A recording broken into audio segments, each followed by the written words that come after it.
Role number 11 already 10 question we have discussed. यह question जो है मैट्रिक्स डिटर्मिनेंट एंड वेक्टर से रिलेटेड है, मिक्स कंसेप्ट है। ठीक है, तो क्वेश्चन पढ़ते हैं और सॉल्व करते हैं, देखते क्या होता है। क्वेश्चन है पी वेक्टर से एक वेक्टर है P 2i + j + 3k, Q vector है i - j + k। ठीक है, पी और क्यू वेक्टर दिया है। ठीक है, सिंपल है। If for some real numbers alpha beta and gamma, इसमें से बोला है कि alpha beta gamma 3 real numbers है। बी है 15i + 10j + 6k = alpha into 2p vector plus q vector plus b into p - 2q vector plus r into p cross q vector. Then find the r नहीं gamma है। ठीक है, gamma है, gamma का value क्या होगा। Simple question है, बस इसमें है कि सिंपल एडिशन होनी चाहिए। 2p + q algebra of vectors मालूम होना चाहिए। ये दोनों क्या है, ए मल्टीप्लिकेशन है, ए सॉरी ए एडिशन है, ये क्या है सब्ट्रैक्शन है, और ये क्या है क्रॉस प्रोडक्ट है वेक्टर्स का। तो मालूम होनी चाहिए कि कैसे इसे करते हैं, एडिशन कैसे करते हैं, सब्ट्रैक्शन कैसे करते हैं, क्रॉस प्रोडक्ट कैसे निकालते हैं। अगर इतना पता हो उसके बाद सिस्टम ऑफ इक्वेशन को सोल्व करना आता हो तो क्वेश्चन बन जाएगा। बहुत ही सिंपल क्वेश्चन है। अगर बेसिक्स पता हो ये सब चीज़ों का, अलजेब्रा ऑफ वेक्टर्स पता होना चाहिए, अलजेब्रा ऑफ वेक्टर्स इसमें क्या आना चाहिए, एडिशन मालूम होना चाहिए, सब्ट्रैक्शन मालूम होना चाहिए, और साथ में क्रॉस प्रोडक्ट मालूम होना चाहिए, और साथ साथ में सिस्टम ऑफ इक्वेशन को सोल्व करना आना चाहिए। सिस्टम ऑफ इक्वेशन को अगर आप मैट्रिक्स एंड डिटर्मिनेंट पढ़े होंगे तो सिस्टम ऑफ इक्वेशन को सोल्व करना 3 वेरिएबल एंड 3 इक्वेशंस को सोल्व करने आता है, तो क्वेश्चन को आप सोल्व करने में कर पाइएगा। ये थोड़ा लेंथी प्रॉब्लम बोल सकते हैं, लेकिन क्वेश्चन का कंसेप्ट बहुत ही सिंपल और सीधा है। इसमें कोई ट्रिकी है नहीं कि इसमें कुछ करना है ज़्यादा कुछ। तो क्वेश्चन पहले क्या करते हैं, अलजेब्रा निकाल लेते हैं, क्योंकि अपने पास पता है पी वेक्टर और क्यू वेक्टर दिया है, तो सिंपल है पहले 2p + q वेक्टर निकाल लेते हैं, p - 2q वेक्टर निकाल लेते हैं, p क्रॉस q वेक्टर निकाल लेते हैं। ठीक, तो पहला काम यही करना है आप लोग को, 2p + q वेक्टर निकालना है, p - 2q वेक्टर निकालना है, p क्रॉस q वेक्टर निकालना है। एक काम पहले करना, उसके बाद आगे क्या करना है उसके बाद देखते हैं। पहले कैसे निकाले 2p + q वेक्टर, तो p वेक्टर पता है 2i + j + 3k वेक्टर है। तो आप क्या कीजिएगा कि 2p + q है, p की जगह क्या रखना है 2i + j + 3k, तो यहाँ पुट करें 2i + j + 3k, और अपने पास q का q भी वेक्टर दिया था i - j + k, तो यहाँ पुट कर दिया, तो आपको पास आएगा 2p + q वेक्टर आ जाएगा 5i + j + 7k। इसे वन मान लीजिएगा। उसके बाद p - 2q निकालना था, p - 2q तो उसे भी निकालेंगे। p - 2q कैसे निकालेंगे, तो p के वैल्यू p की जगह पता है 2i + j + 3k है, तो यही कीजिएगा 2i + j + 3k रखना। फिर माइनस का साइन है तो -2 लिखना, -2 की जगह -2 लिखना। फिर q की जगह पता है i - j + k, तो i - j + k जब p - 2q निकालेगा तो आपको आएगा 3j + k आ जाएगा। कर लीजिएगा, सिंपल अलजेब्रा आता ही होगा। पी क्रॉस क्यू निकालना, तो पी क्रॉस क्यू कैसे निकालते हैं, अपने को पता है कि ए वेक्टर बराबर a1i + a2j + a3k रहे, अब बी वेक्टर बराबर b1i + b2j + b3k रहे, तो अपने पास a क्रॉस बी का फॉर्मूला क्या होता है, i j k लिख लेते हैं, और a1 a2 a3 b1 b2 b3 लिखते हैं। पता है हम लोग को a क्रॉस बी कैसे लिखते हैं। तो सिमिलरली p क्रॉस क्यू है, तो क्योंकि अपने पास निकालना क्या था, p क्रॉस क्यू था, क्योंकि ये जो कोफिशिएंट है अल्फा का, बीटा का और गामा का, तो इसका ए भी निकालना। तो जब ए निकाल पाइएगा तो p क्रॉस क्यू क्या हो जाएगा, अब जब निकाल के लाएगा तो फर्स्ट रो के अबाउट क्या कीजिएगा, एक्सपेंड कीजिएगा, तो इस तरह का आएगा एक्सप्रेशन i × 1 + 3 - j × 2 - 3 + k × -2 - 1, इस तरह का आएगा। और फाइनल आपको p क्रॉस क्यू एक वेक्टर ही होगा, तो 4i + j - 3k, तो इस तरह का आएगा। तो आप क्या करना है, जो वैल्यू निकाले हैं 2p + q, p - 2q, p cross Q, अब यहाँ पर पुट कर देने, कहाँ पर 50i + 10j + 6k = जो है इसे इसकी जगह पुट कर देना, पुट कर देना। तो आपके पास इस तरह का एक्सप्रेशन आएगा, इस तरह की क्वेश्चन का 15i + 10j + 6k = alpha into क्या नहीं, अल्फा इंटू क्या था 2p + q, और 2p + q क्या है 5i + j + 7k, तो इसकी जगह पुट कर देना 5i + j + 7k।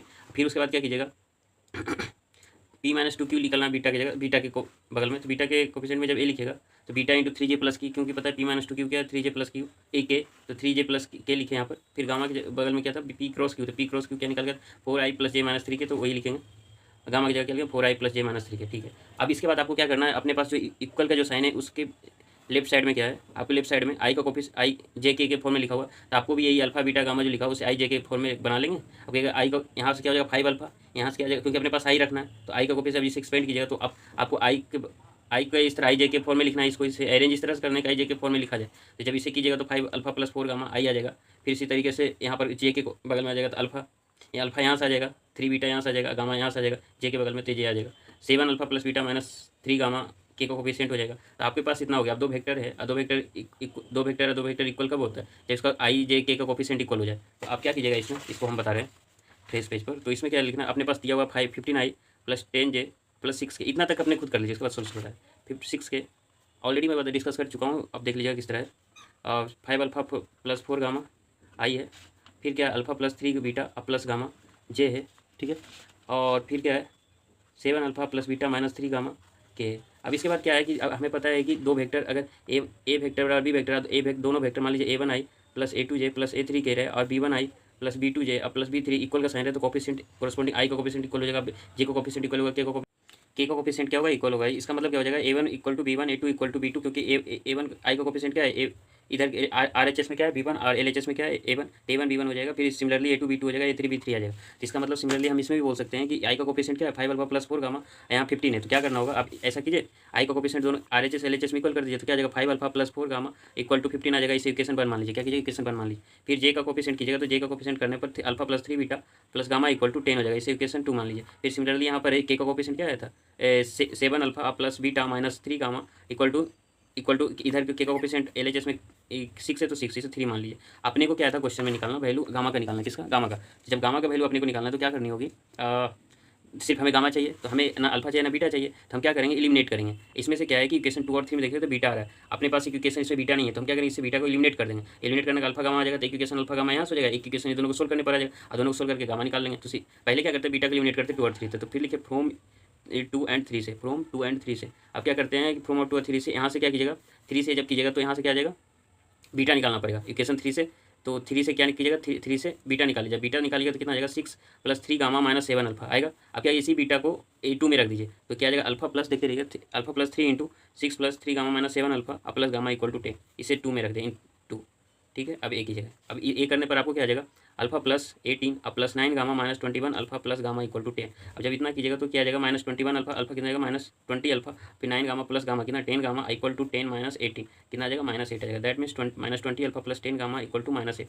अब इसे क्या कीजिए, इक्वेशन 4 मान लीजिए। अपने पास अभी बताया था कि इक्वेशन 1 ले लेंगे, इक्वेशन 4 ले लेंगे। अब इक्वेशन 1 क्या है देख लीजिए, 5 alpha plus 4 gamma equal to 15 है, इक्वेशन 1 है। अब इसी दो इक्वेशन को सोल्व करने के गामा आएगा। अब देखिएगा इक्वेशन 4 और इक्वेशन 1 देखिएगा। अब इक्वेशन 4 और 1 को जब देखिएगा तो अपने पास गामा अल्फा को एलिमिनेट करना पड़ेगा, गामा को रहने दें, क्योंकि अपने वैल्यू क्या चाहिए गामा। तो क्या करना होगा, अब ऐसा कीजिए, इक्वेशन 1 को 4 से मल्टीप्लाई कर दीजिए और ऐड कर दीजिए इक्वेशन 4। इक्वेशन 1 को 4 से मल्टीप्लाई कीजिए, इक्वेशन 4 में ऐड कर दीजिए। तो ऐड कीजिएगा तो क्या आ जाएगा, माइनस 20 अल्फा प्लस 10 गामा, और फिर क्या आ जाएगा 20 अल्फा प्लस 16 क्या आ जाएगा 16 गामा है नहीं 16 गामा, फिर क्या आ जाएगा, अब फिर इक्वेशन माइनस 8 रहेगा, इससे कीजिएगा तो 60 आ जाएगा, कर दीजिएगा आ जाएगा ये आएगा आपको आ जाएगा minus 20 alpha plus 10 gamma plus 20 alpha plus 16 gamma equal to minus 8 plus 60 आ जाएगा। अभी ये कैंसिल आउट हो जाएगा तो आपके पास 26 अल्फा बराबर बचे 52। 60 में माइनस 8 कीजिएगा तो 52 आएगा, तो गामा बराबर आ जाएगा 52/26। दैट मीन्स गामा का वैल्यू 2 आ गया। ये बेहद सिंपल क्वेश्चन था, बस इसमें प्रॉब्लम क्या है कि आपको एलजेब्रा आना चाहिए, क्रॉस प्रोडक्ट आनी चाहिए, और एडिशन आनी चाहिए, सब्ट्रैक्शन आनी चाहिए, IJ के फॉर्म में रहे तो कैसे हम यूज करते हैं, है नहीं। और इतना करने के बाद आपको एलिमिनेशन मेथड आना चाहिए सिस्टम ऑफ इक्वेशन को सोल्व करने के लिए। आपने तो मैट्रिक्स मेथड से Ax इक्वल टू बी के मैट्रिक्स मेथड से यूज कर सकते थे, कैसे यूज करते रो ट्रांसफॉर्मेशन यूज करके अपने पास कैसे निकालते हैं उसको भी यूज कर सकते थे, या तो क्रेमर्स रूल यूज करके अल्फा बीटा गामा निकाल सकते थे। लेकिन हमने क्या किया, एलिमिनेशन मेथड यूज किया और क्या किया 2 और 3 के यूज करके बीटा को एलिमिनेट कर दिया, और फिर इसके बाद इक्वेशन 4 बना लिया। इक्वेशन 4 बनाने के बाद 1 और 4 के यूज करके अल्फा को एलिमिनेट करके गामा निकाल लिया। तीसरे गामा का वैल्यू 2 आया। तो अपने पास जो क्वेश्चन पूछा था गामा का वैल्यू क्या हो जाएगा 2 हो जाएगा। क्वेश्चन ठीक है, लेंथी भी नहीं बोल सकते उतना, लेकिन ठीक है जे एडवांस लाइक है। और question I hope you understood well. Thank you.